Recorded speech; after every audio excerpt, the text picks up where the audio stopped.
Assalamualaikum warahmatullahi wabarakatuh. Perkenalkan, kami dari kelompok 2 akan membahas mengenai pengelolaan peserta didik pada mata kuliah Administrasi Pendidikan. Anggota kelompok 2 yaitu Rina Mardiana, Masrofah, Neng Sri Dewi, Dewi Putri, dan Wildan. Pada materi ini akan dibagi menjadi beberapa bagian, yaitu diantaranya yang pertama, mengenai pengertian pengelolaan dari peserta didik. Yang kedua, tujuan dan fungsi peserta didik. Yang ketiga, prinsip dari peserta didik.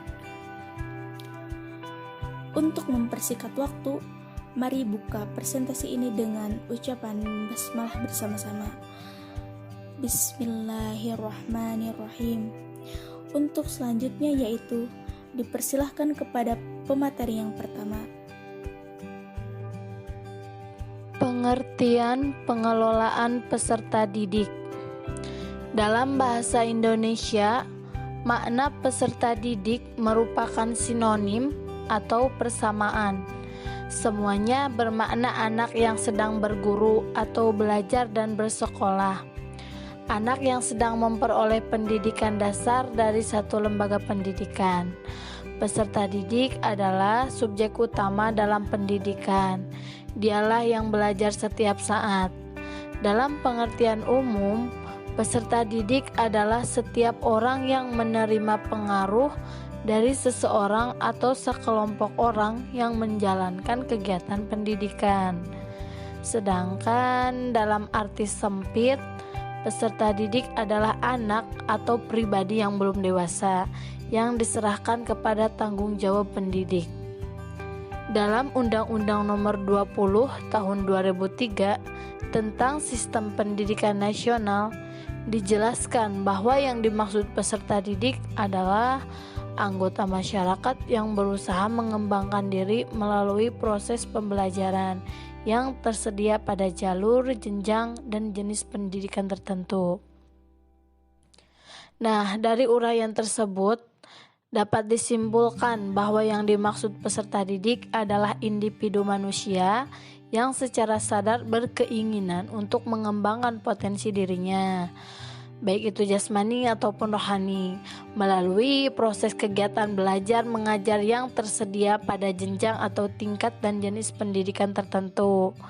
Peserta didik adalah kegiatan pendidikan merupakan objek utama yang kepadanya lah segala yang berhubungan dengan aktivitas pendidikan dirujukan. Tujuan pengelolaan peserta didik. Menurut Rahmi, tujuan dari pengelolaan peserta didik adalah meningkatkan kualitas sumber daya manusia menjadi kebutuhan mendesak yang perlu diprioritaskan oleh pemerintah dalam menghadapi era globalisasi. Dalam hal ini, sekolah adalah suatu lembaga pendidikan sebagai tempat penyelenggaraan proses belajar mengajar untuk membimbing, mendidik, melatih, dan mengembangkan potensi anak didik untuk mencapai tujuan pendidikan. Untuk mencapai tujuan tersebut, salah satu yang dapat dilakukannya adalah melalui kegiatan belajar mengajar secara terus-menerus dan berkesinambungan di sekolah-sekolah atau lembaga pendidikan formal. Tujuan khusus dari pengelolaan peserta didik adalah yang pertama, meningkatkan pengetahuan, keterampilan, dan psikomotor peserta didik. Yang kedua, menyalurkan dan mengembangkan kemampuan umum, kecerdasan, bakat, dan minat peserta didik. Yang ketiga, menyalurkan aspirasi, harapan, dan memenuhi kebutuhan peserta didik. Warahmatullahi wabarakatuh. Perkenalkan, nama saya Jupiter Mandini. Saya di sini akan menjelaskan tentang fungsi pengelolaan peserta didik. Menurut Saifuddin 2018.51-58, fungsi manajemen peserta didik secara umum adalah sebagai usaha bagi peserta didik untuk mengembangkan potensi-potensi individualitasnya, segi sosialnya, segi aspirasinya, segi kebutuhan, dan segi potensi peserta didik lainnya. Fungsi-fungsi manajemen peserta didik secara khusus dirumuskan sebagai berikut. 1. Fungsi yang berkenaan dengan individualitas peserta didik ialah agar mereka dapat mengembangkan potensi-potensi individualitasnya tanpa banyak terhambat. Potensi-potensi bawaan tersebut meliputi kemampuan umum seperti kecerdasan, kemampuan khusus seperti bakat, dan kemampuan lainnya.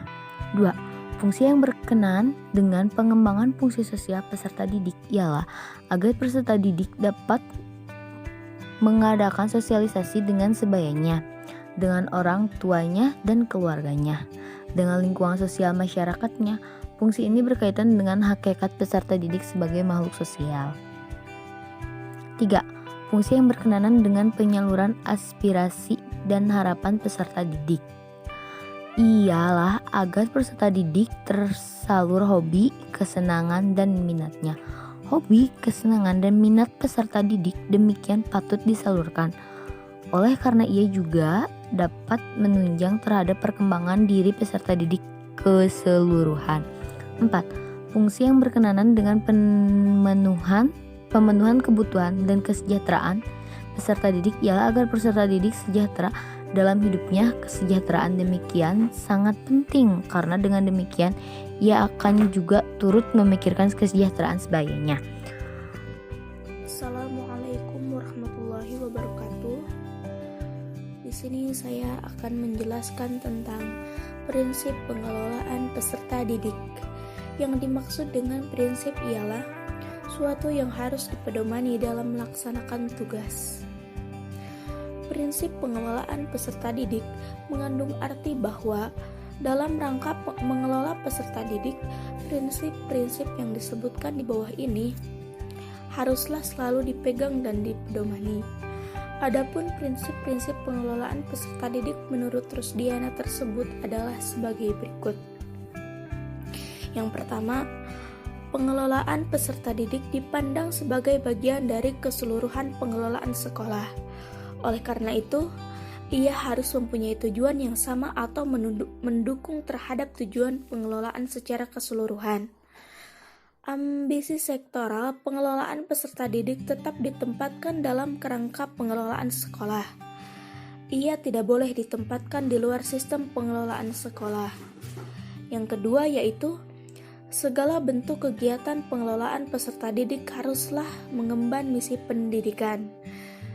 Dalam rangka mendidik peserta didik, segala bentuk kegiatan baik yang ringan ataupun yang berat, yang disukai ataupun yang tidak disukai oleh peserta didik harus diarahkan untuk mendidik peserta didik dan bukan untuk yang lainnya.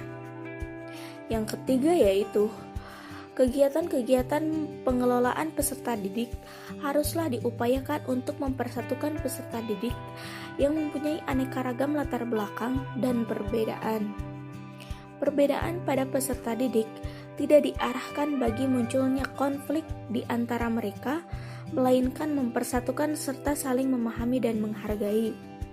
Yang keempat, kegiatan pengelolaan peserta didik harus dipandang sebagai upaya pengaturan terhadap pembimbingan peserta didik. Membimbing memerlukan kesediaan dan dari pihak yang dibimbing yaitu peserta didik. Yang selanjutnya yaitu yang nomor 5, kegiatan pengelolaan peserta didik haruslah mendorong dan memacu kemandirian peserta didik. Prinsip kemandirian akan bermanfaat bagi peserta didik tidak hanya di sekolah, tetapi juga ketika sudah terjun ke masyarakat. Hal ini mengandung arti bahwa keberuntungan peserta didik harus sedikit demi sedikit dihilangkan melalui kegiatan pengelolaan peserta didik. Dan yang selanjutnya yang nomor 6, apa yang diberikan kepada peserta didik dan selalu diupayakan oleh kegiatan pengelolaan peserta didik haruslah fungsional bagi kehidupan peserta didik, baik di sekolah maupun untuk masa depan. Yang selanjutnya nomor 7, aktivitas peserta didik hendaknya mempertimbangkan hal berikut. Di antaranya yaitu yang pertama, atas dasar penelusuran minat dan kemampuan serta pola jenis karir dalam masyarakat. Yang kedua yaitu aktivitas pengelolaan dilaksanakan secara demokratis. Yang ketiga, Peserta dipandang sebagai orang yang memiliki potensi. Yang keempat, pembinaan dilakukan secara berkesinambungan. Yang kelima, tidak menambah beban biaya bagi orang tua. Yang keenam, pengelolaan dilaksanakan secara terpadu. Yang ketujuh, kegiatan dilaksanakan atas azas kerjasama. Yang kedelapan, kegiatan dilaksanakan atas kerjasama, itu masih yang ketujuh. Yang kedelapan, perlu adanya deskripsi pembagian tugas yang jelas. Dan yang terakhir, setiap saat dievaluasi secara komprehensif. Mungkin hanya itu yang bisa saya dan teman saya katakan. Saya berharap presentasi yang kelompok 2 berikan bermanfaat bagi audiens. Jika saya dan teman saya ada kekurangan dan kesalahan, mohon dimaafkan, karena kesempurnaan hanya milik Allah. Saya akan membuka sesi tanya jawab setelah ini. Terima kasih. Demikian isi presentasi saya kali ini dan teman saya. Semoga apa yang saya dan teman saya katakan dapat bermanfaat bagi kita semua. Jika ada kekurangan, mohon dimaafkan,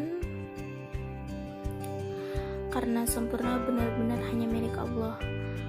Akhirul kalam, wallahu muwaffiq ila aqwamil thoriq. Wassalamualaikum warahmatullahi wabarakatuh.